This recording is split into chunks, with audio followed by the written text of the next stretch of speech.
Hello, welcome back.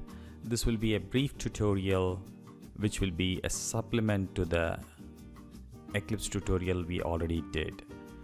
I would like to add some more tips and tricks that you need to know with regard to the Eclipse, because Eclipse is the main tool you will be spending time working with if you are a software test development engineer. One of the things I want to change is right now we have extracted all of the Eclipse files into the same downloads folder of this PC. I would rather keep this Eclipse under C rather than in the downloads folder.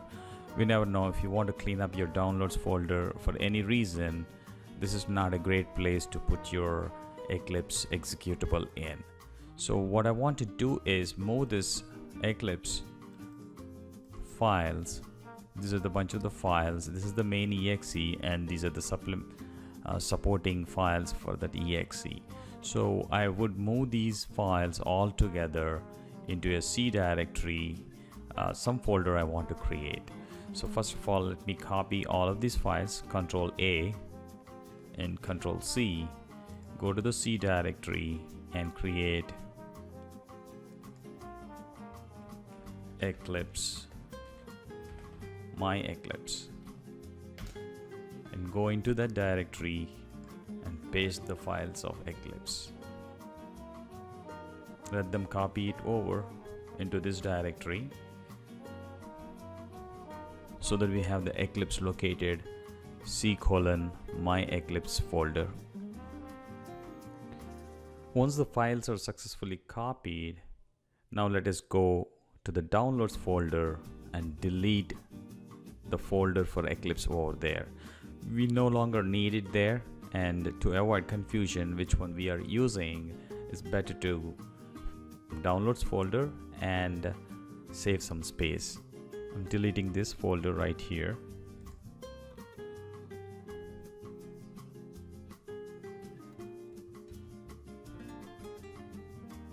If you remember from the previous lesson, we have created a workspace by name Test Auto. So we will use the same workspace for now. This workspace has one project, which is Test Automation project. And if I expand on that, we have created welcome.java, and that welcome.java has a main method and a single line of code in that main method which simply prints out welcome to testautomation.co. This is what we did earlier already. So coming back to Eclipse, a few other tips you would like to know is you would like to click on this little arrow, double arrows here, so that whenever I select some file here, it will show the corresponding in the tree structure. So once we have more files, you can see that advantages if you are linking the editor with the tree on the left hand side. And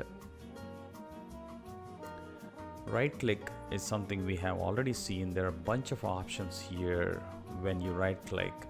So the most common one, at least for now, is run as Java application is what we want to use for now. So if you click on run as Java application, it basically runs this piece of code and provides the output here in the console. As we advance, we will try to run it in different ways. From command line also is one of the option. And this is the floppy symbol for saving your file whenever you make a change. And project, I would highly recommend going through these menu items here, not so much in depth, but at least to get basic understanding what is available under these different menu items. And one thing I would like to show you is window preferences. This is where the preferences tab is. For now, I like a theme which is darker theme, so I will change it to the darker theme here by selecting theme as dark and leaving it as default, and apply and close. So this kind of changes the Eclipse layout into a darker theme. That's just a preference. If you like the white background which is default, that is fine too. Here within the main function, one important thing we want to take advantage is Eclipse.